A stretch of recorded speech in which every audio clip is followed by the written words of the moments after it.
Amnesti yang 40.000 tadi Pak. Pidana Pak. Memang kebijakan Bapak Presiden akan memberikan amnesti kepada pecandu dan penyalahguna. Ini sudah hampir 40 ribuan. Kemudian karena usia mereka yang sekarang ini ada di lembaga pemasyarakatan, baik rutan maupun lapas, 95% adalah usia produktif. Sehingga ini menjadi keprihatinan Bapak Presiden. Mereka di usia produktif tidak mendapatkan apa-apa, sebenarnya mereka ini bisa produktif lah kalau di luar. Oleh karena itu kita assessment untuk memilih kira-kira yang masuk kriteria yang mana yang pantas untuk mendapatkan amnesti dari Bapak Presiden. Saat ini yang kita data dari Kementerian IMIPAS yang memungkinkan untuk diusulkan amnesti kurang lebih sekitar 44.000 sekian orang ya. Saya belum tahu persis jumlahnya berapa. Namun demikian, ini kan baru paparan. Yang kedua, prinsipnya Presiden setuju untuk pemberian amnesti. Tapi selanjutnya kami akan meminta pertimbangan kepada DPR. Apakah DPR nanti dinamikanya seperti apa, kita tunggu setelah resmi kami mengajukannya kepada parlemen untuk mendapatkan pertimbangan. Jelajahi cara baru mendapatkan informasi. Download Metro TV Extend sekarang. Amnesti ini harus didahulukan kepada mereka-mereka yang dizalimi pada masa pemerintahan Presiden Jokowi. Mereka yang tidak seharusnya dipidanakan. Seperti Gus Nur dan Bambang Tri. Itu yang harus dilakukan terlebih dahulu kalau kita mau bicara yang benar ya. Kemudian itu kalau kita mau bicara yang benar. Adapun seperti pengguna narkoba dan lain sebagainya ya. Menurut saya beda lagi langkahnya, treatmentnya. Itu gelombang berikutnya. Jadi gelombang pertama adalah bebaskan dulu tahanan-tahanan politik. Lalu rehabilitasi tahanan-tahanan politik. Pemerintah minta maaf kepada mereka karena mereka sudah menjadi korban politik. Jadi kalau kita mau bicara mengenai menegakkan hukum dan konstitusi secara benar. Oke?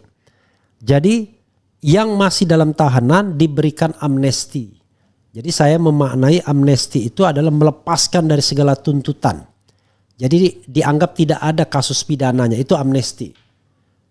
Tapi kalau misalnya kasus pidananya memang ada, ya itu namanya grasi. Dia minta grasi saja yang bersangkutan. Nah dalam hal ini gelombang pengguna narkoba dan lain sebagainya itu grasi. Tapi amnesti terlebih dahulu. Jadi dihapuskan dari segala tuntutan sesungguhnya. Makanya lazimnya amnesti diberikan kepada mereka yang sedang menghadapi proses ya, tapi it's okay.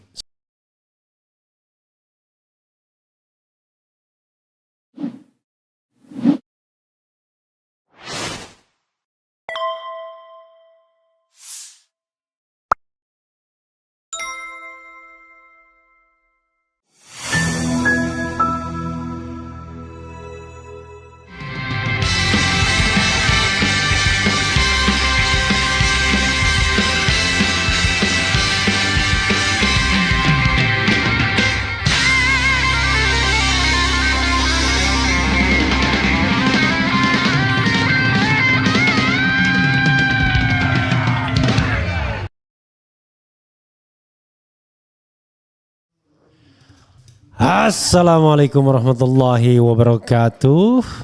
Sobat RH sekalian, jumpa lagi kita di channel yang keren ini. Keren Cadas.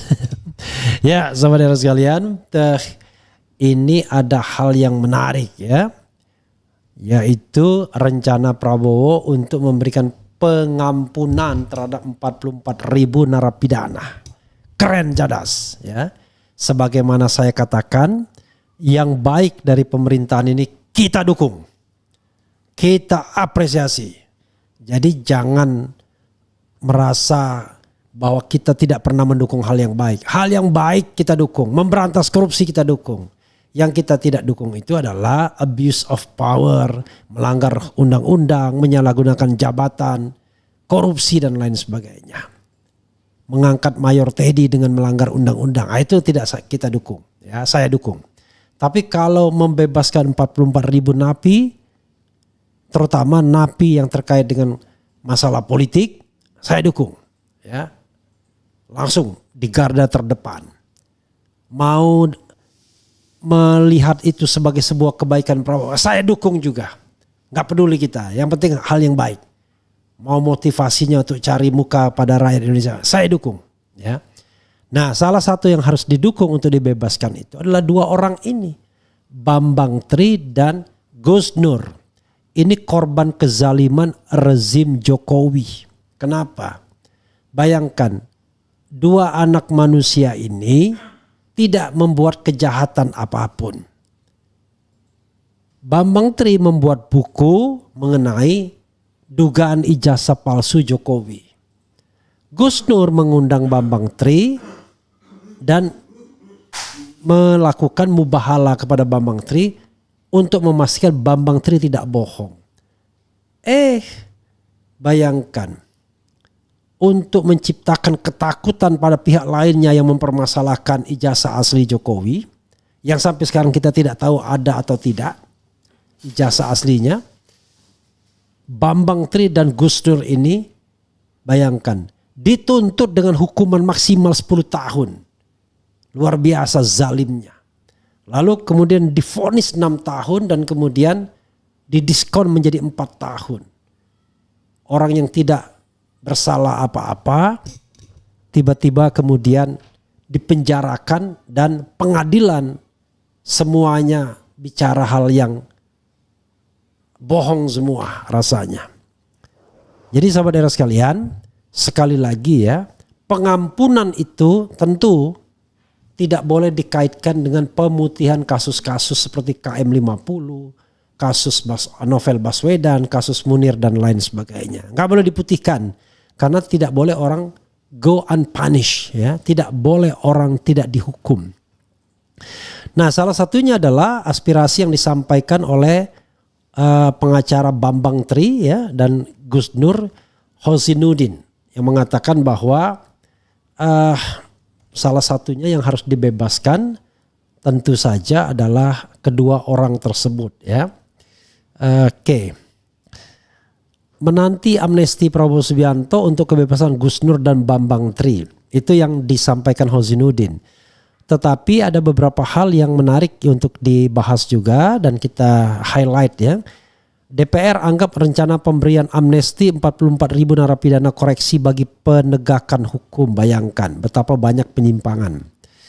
Apa kata Rocky Gerung, YLBI dan ICGR soal Prabowo beri amnesti 44.000 napi? Kita lihat ya. Sementara kemudian Syahganda mengatakan harus tiru B.J. Habibie. Tirunya di mana? Nanti kita lihat juga. Oke, sementara ini coba kita bacakan apa yang dituliskan Ahmad Hosinuddin mengenai dua orang ini, Bambang Tri dan Gus Nur ya. Dari faktakini.info, menanti amnesti Prabowo Subianto untuk kebebasan Gus Nur dan Bambang Tri. Mulyono yang dijerat kasus ITE ya. Kemudian namanya Bambang Tri Mulyono. Oke, luar biasa ya. Oleh Ahmad Hosinuddin, advokat. Beberapa kasus terkait dengan kasus penghinaan ataupun ITE terkait dengan kepala negara, Presiden minta diberi amnesti. Ya. Tapi perkiraan 18 ya. Oke. Menteri Hukum Supratman Andi Aktas mengatakan pemerintah akan memberi amnesti kepada narapidana kasus pelanggaran Undang-Undang Informasi dan Transaksi Elektronik atau ITE. Jadi amnesti itu tidak semestinya amnesti. Ada yang namanya amnesti, ada yang namanya grasi, abolisi ya. Nanti kita lihat. Amnesti diberikan untuk mengatasi kelebihan kapasitas hunian atau overcrowding lembaga pemasyarakatan lapas. Namun pemerintah belum merilis jumlah pastinya. Berdasarkan kebijakan ini tentunya Gus Nur dan Bambang Tri Mulyono terpidana kasus ITE jasa palsu Jokowi wajib mendapatkan prioritas amnesti agar segera bebas dari penjara karena keduanya memenuhi kriteria. Ya. Jadi sahabat RS sekalian, sebenarnya tidak mesti amnesti karena amnesti itu menghapuskan segala tuntutan, tetapi kan persoalannya amnesti itu biasanya diberikan sebelum proses berlangsung. Tapi kalau sudah inkrah biasanya diberikan gerasi. Nanti kita lihat ya persisnya. Oke, kita bacakan lagi ya. Pertama, keduanya dianggap menghina kepala negara dengan mengkritik ijazah palsu Jokowi. Keduanya akhirnya diberi vonis 4 tahun penjara dengan pasal 28 ayat 2, jungto pasal 45A ayat 2 Undang-Undang ITE. Semula Gus Nur dan Bambang Tri Mulyono divonis 6 tahun penjara karena dianggap mengedarkan kabar bohong ijazah palsu Jokowi berdasarkan putusan nomor 318 PN Surakarta ya, dan putusan 319 PN Surakarta. Dalam putusan ini Gus Nur dan Bambang Tri Mulyono diganjar vonis 6 tahun penjara oleh PN Surakarta dengan pasal 14 ayat 1 Undang-Undang nomor 1 1946 tentang peraturan hukum pidana yang belakangan dibatalkan atau dinyatakan inkonstitusional oleh MK ya.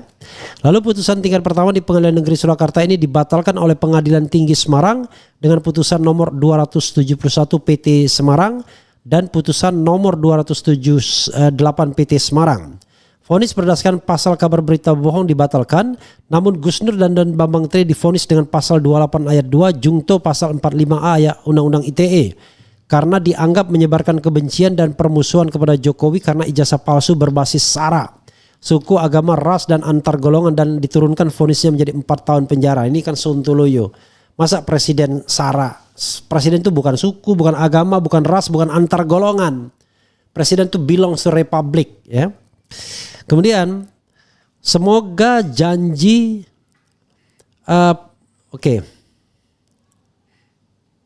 saat ini keduanya mendekam di penjara Lapas Surakarta menjalani bisnis menjalani vonis 4 tahun Undang-Undang ITE. Dengan adanya kebijakan amnesti dari Presiden Prabowo Subianto, maka Gus Nur dan Bambang Tri berhak mendapatkan amnesti dan segera bebas. Sebenarnya keduanya divonis tanpa dasar yang jelas, mengingat ijazah asli Jokowi dalam persidangan tak pernah muncul. Putusan Pengadilan Tinggi Semarang secara implisit justru menegaskan bahwa ijazah palsu Jokowi bukan kabar bohong, melainkan hanya dianggap kebencian berdasarkan SARA. Pasal kabar bohong dibatalkan oleh PT Semarang dan dikuatkan oleh Mahkamah Agung. Karena sepanjang persidangan ijazah asli Jokowi tidak pernah ada, sehingga dapat disimpulkan bahwa ijazah Jokowi palsu.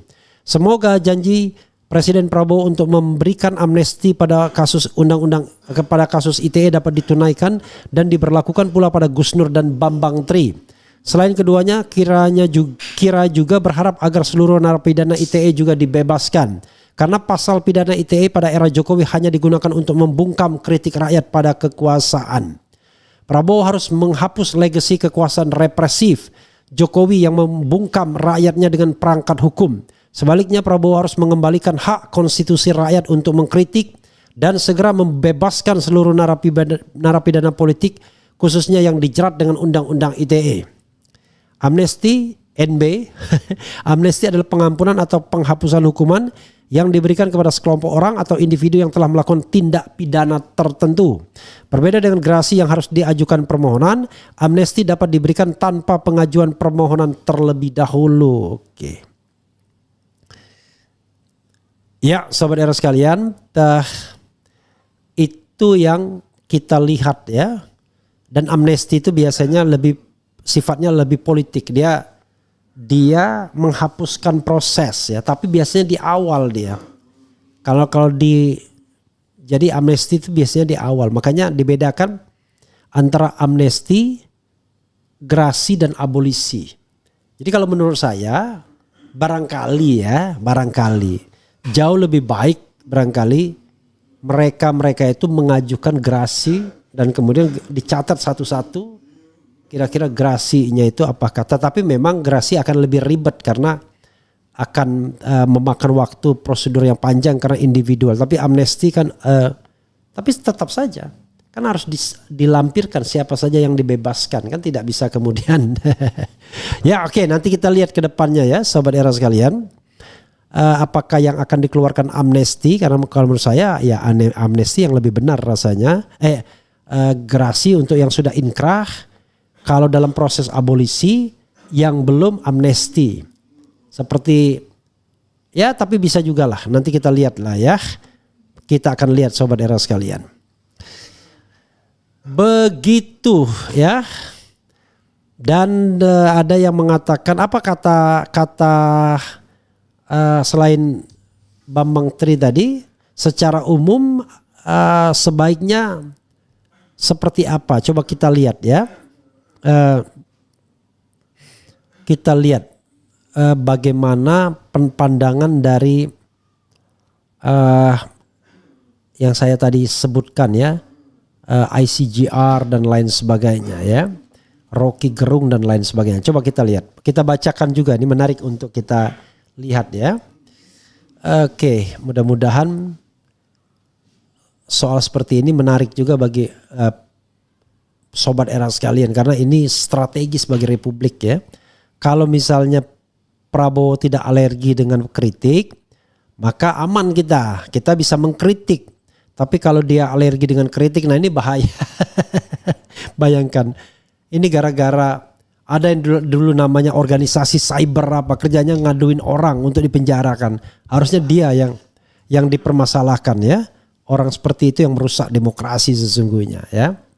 Oke, coba kita lihat. Apa kata Rocky Gerung, YLBI dan ICGR soal Prabowo beri amnesti 44.000 napi. Tempo.co Jakarta ya. Sejumlah pihak turut menanggapi keputusan Presiden Prabowo Subianto yang akan memberikan amnesti kepada sekitar 44.000 narapidana atau napi, mulai dari pengguna narkotika hingga tahanan politik atau Tapol Papua. Adapun rencana itu disampaikan oleh Menteri Hukum Supratman Andi Aktas usai rapat dengan Prabowo dan sejumlah menteri. Selanjutnya kami akan meminta pertimbangan kepada Dewan Perwakilan Rakyat, apakah DPR nanti dinamikanya seperti apa.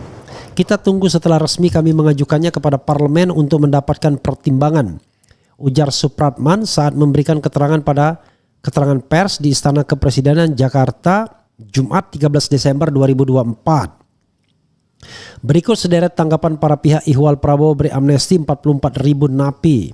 Lembaga kajian Sabang Merauke Circle, ini adalah lembaganya Syahganda ya. Direktur Lembaga Kajian Sabang Merauke Circle, Syahganda Nainggolan, meminta Prabowo meniru Presiden ketiga RI Baharudin Yusuf Habibie dalam memberikan pengampunan atau penghapusan hukuman. Menurutnya, Habibie lebih fokus pada kasus politik di era lalu.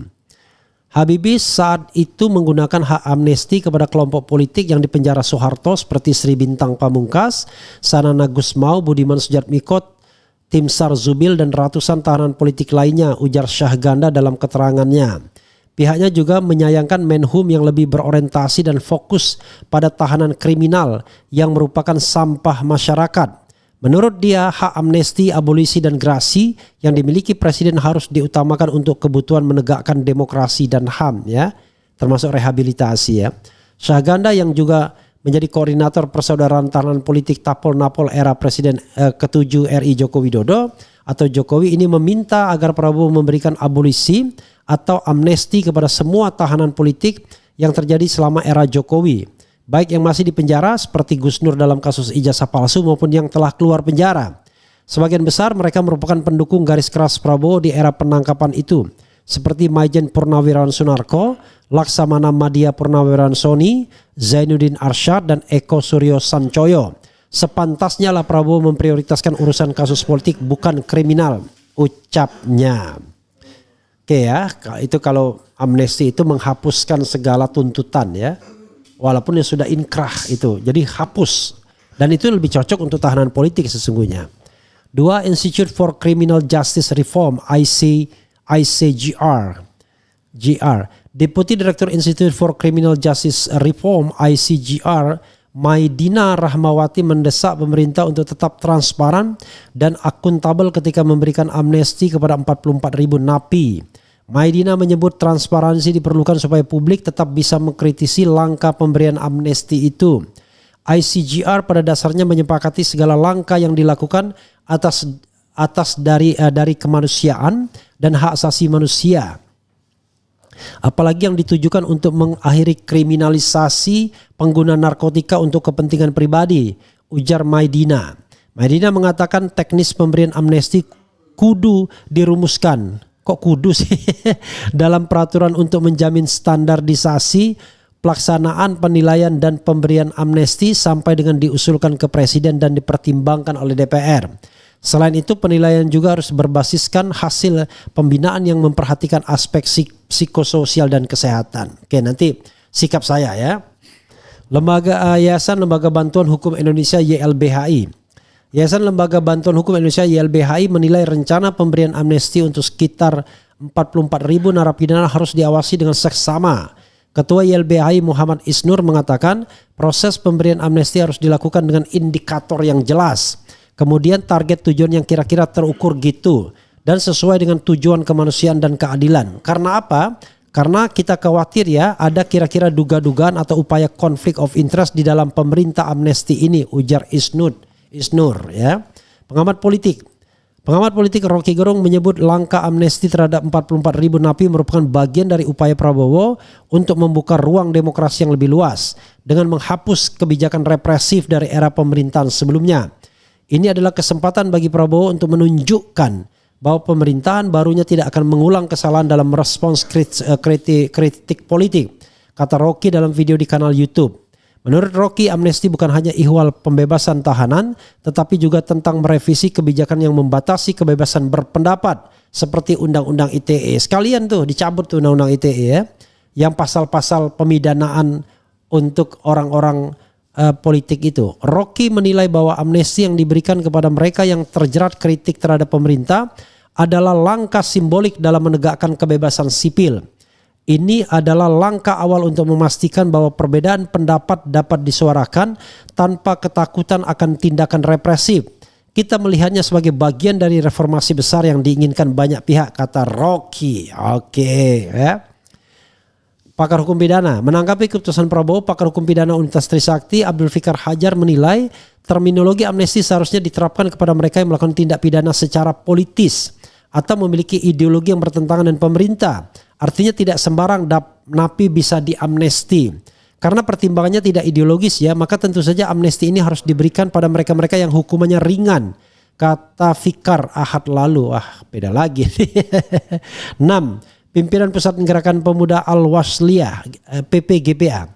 Ketua Umum Pimpinan Pusat Gerakan Pemuda Al-Wasliyah Aminullah Siagian setuju terhadap kebijakan pemberian amnesti yang dirancang oleh Presiden Prabowo. Aminullah menilai kebijakan ini merupakan langkah strategis yang tidak hanya menunjukkan sisi kemanusiaan, tetapi juga menjadi pijakan penting menuju rekonsiliasi nasional. Kami memberikan apresiasi setinggi-tingginya serta mendukung penuh kepada Presiden Prabowo Subianto atas kebijakan amnesti ini. Ini dapat menyatukan elemen-elemen bangsa sehingga pemerintah bisa lebih fokus pada pembangunan ekonomi, swasembada pangan, swasembada energi, dan program makan bergizi untuk mencerdaskan anak-anak negeri, kata Aminullah di Jakarta Ahad. Ya, sahabat sekalian, itu beberapa pendapat ya. Jadi pendapat terakhir itu adalah langkah strategis yang tidak hanya menunjukkan sisi kemanusiaan tapi juga menjadi pijakan penting menuju rekonsiliasi nasional. Oke, sobat era sekalian, coba kita lihat ya. Apa pendapat saya ya? Kalau saya berpendapat begini, amnesti ini harus didahulukan kepada mereka-mereka yang dizalimi pada masa pemerintahan Presiden Jokowi. Mereka yang tidak seharusnya dipidanakan. Seperti Gus Nur dan Bambang Tri. Itu yang harus dilakukan terlebih dahulu kalau kita mau bicara yang benar ya. Kemudian itu kalau kita mau bicara yang benar. Adapun seperti pengguna narkoba dan lain sebagainya ya. Menurut saya beda lagi langkahnya, treatmentnya. Itu gelombang berikutnya. Jadi gelombang pertama adalah bebaskan dulu tahanan-tahanan politik. Lalu rehabilitasi tahanan-tahanan politik. Pemerintah minta maaf kepada mereka karena mereka sudah menjadi korban politik. Jadi kalau kita mau bicara mengenai menegakkan hukum dan konstitusi secara benar. Oke? Jadi yang masih dalam tahanan diberikan amnesti. Jadi saya memaknai amnesti itu adalah melepaskan dari segala tuntutan. Jadi dianggap tidak ada kasus pidananya, itu amnesti. Tapi kalau misalnya kasus pidananya memang ada, ya itu namanya grasi. Dia minta grasi saja yang bersangkutan. Nah dalam hal ini gelombang pengguna narkoba dan lain sebagainya itu grasi. Tapi amnesti terlebih dahulu. Jadi dihapuskan dari segala tuntutan sesungguhnya. Makanya lazimnya amnesti diberikan kepada mereka yang sedang menghadapi proses ya. Tapi it's okay. Sudah inkrah tetap amnesti. Nah kalau mereka masih dalam proses persidangan namanya abolisi. Ya, abolisi, dilepaskan dari segala tuntutan. Kalau mereka kemudian sudah selesai, itu namanya rehabilitasi. Jadi selain amnesti, Prabowo perlu melakukan merehabilitasi. Seperti misalnya Habib Rizik, itu jelas-jelas hukuman politik, hukuman yang gak pantas diberikan kepada yang bersangkutan. Kemudian Syahganda Nainggolan, Anton Permana, Jumhur Hidayat, dan banyak lagi yang terkena baik Undang-Undang Nomor 1 1946 maupun Undang-Undang ITE. Itu langkah-langkah yang menurut saya jauh lebih benar. Jadi bebaskan dulu mereka-mereka yang tidak melakukan tindakan apapun. Bayangkan ya, kena 4 tahun tetapi tidak melakukan tindak pidana yang wajar. Orang ketawa, nulis buku kok dipidanakan. Orang akan ketawa, bikin podcast kok dipidanakan. Kalau seandainya ada orang yang tersinggung, itu lakukan gugatan perdata. Tapi negara tidak boleh tersinggung terhadap warga negara yang menggunakan hak konstitusinya untuk bersuara, berserikat, dan berkumpul. Karena negara itu tidak boleh tersinggung. Presiden itu tidak punya hati. Dia adalah fungsi. Jadi fungsi kepresidenan itu fungsi yang bisa dikritik, open to criticize. Jadi kalau saya mengkritik Prabowo, it doesn't mean saya tidak suka Prabowo. Karena dia presiden. Kalau dia tukang, misalnya bukan tukang ya, kalau dia bukan presiden, kan kita nggak peduli. Tapi karena dia presiden maka kita peduli. Sama halnya, makanya dalam demo kemarin saya lebih memention Prabowo Subianto ketimbang Jokowi sesungguhnya. Karena Jokowi sudah jadi warga negara biasa. Kalau dia bisa cawi-cawi dalam kekuasaan pemerintahan Prabowo, Prabowonya yang salah seharusnya. Ya. Masa Prabowo yang memiliki semua kekuasaan masih minta tolong rakyat untuk bebas dari pengaruh Jokowi. Cemen sekali rasanya. Nah, itu yang harus kita pahamkan sebagai cara kita bernegara. Jadi saya sesungguhnya tidak ada urusan lagi dengan Presiden Jokowi karena dia bukan presiden, ya. Tetapi urusan kita adalah agar dia diadili. Nah, itu masih ada urusan. Tapi siapa yang bisa mengadili? Ya, yang bisa mengadili adalah Prabowo Subianto dalam tanda kutip dengan menggerakkan state aparatusnya. Jangan lupa, kepolisian, kejaksaan di bawah dia. KPK juga di bawah dia secara struktural sekarang. Setelah adanya revisi undang-undang KPK. Itu soalnya bro ya. Oke, sahabat era sekalian. Oh ya, saya nanti ada program Suara Rakyat ya. Rupanya pukul 19.45 ya. iNews tentang Harun Masiku rupanya. Ya. Begitu sobat RH sekalian ya, cara berpikir saya ya. Dahulukan tahanan-tahanan politik, orang-orang yang tidak jahat tapi dipenjarakan. Tapi untuk orang-orang yang memang salah, ya dia mengajukan gerasi termasuk juga pengguna narkoba. Memang pengguna narkoba untuk kepentingan pribadi seharusnya tidak dipenjarakan. Tetapi soalnya adalah hukum positifnya ngomong demikian. Ya kan? Termasuk pengguna. Nah, karena kalau ada perbedaan kebijakan, bukan amnesti, karena amnesti itu melepaskan dari segala tuntutan seolah-olah dia tidak bersalah. Lalu apa? Ajukan gerasi untuk mereka. Jadi gerasi itu tetap salah tapi diampuni. Kalau amnesti dilepaskan dari segala tuntutan, itu perbedaannya. Abolisi dilepaskan dari segala tuntutan ketika berproses di pengadilan. Begitu ya sobat RH sekalian, mudah-mudahan ini lebih clear. Coba kita bacakan 1-2 ya. Hadir Bang, tahanan politik Jokowi langsung undang Bambang. Apa maksudnya? seret balik Mulyono ke penjara. Langsung undang Bambang Tri, Bang. Bahas ijazah palsu Mulyono sampai viral. Bambang Tri cerdas tuh. Saya udah pernah lihat narasinya. Kemudian semoga isu ijazah palsu Mulyono menyala lagi. Kelak kebenaran ijazah itu palsu, wajib Mulyono dia apalagi. Semoga Gus Nur dan Bambang Tri secepatnya dibebaskan. Undang kembali Bambang Tri yang pernah di podcast Bang Refli. Demi dolar. Oke. Jangan menyerah untuk Gus Nur, kejar terus Mulyono. Nah ini juga ada tiba-tiba orang mengatakan yang namanya Bambang Tri ODGJ ya. Itu orang diperlakukan bertahun-tahun secara tidak adil kok dibilang ODGJ ya. Karena sebelum ini Bambang Tri dipenjara juga ketika dia membuat buku tentang Jokowi juga. Jadi sekali lagi sobat era sekalian, ini alam demokrasi. Prabowo harus menjadi orang yang pro demokrasi ya. Memberantas korupsi itu saja. Tegakkan demokrasi, berantas korupsi, kasih makan rakyat, selesai. Dan kalau mau ditingkatkan kualitas hidupnya, pendidikan, ya, kesempatan kerja yang lebih baik.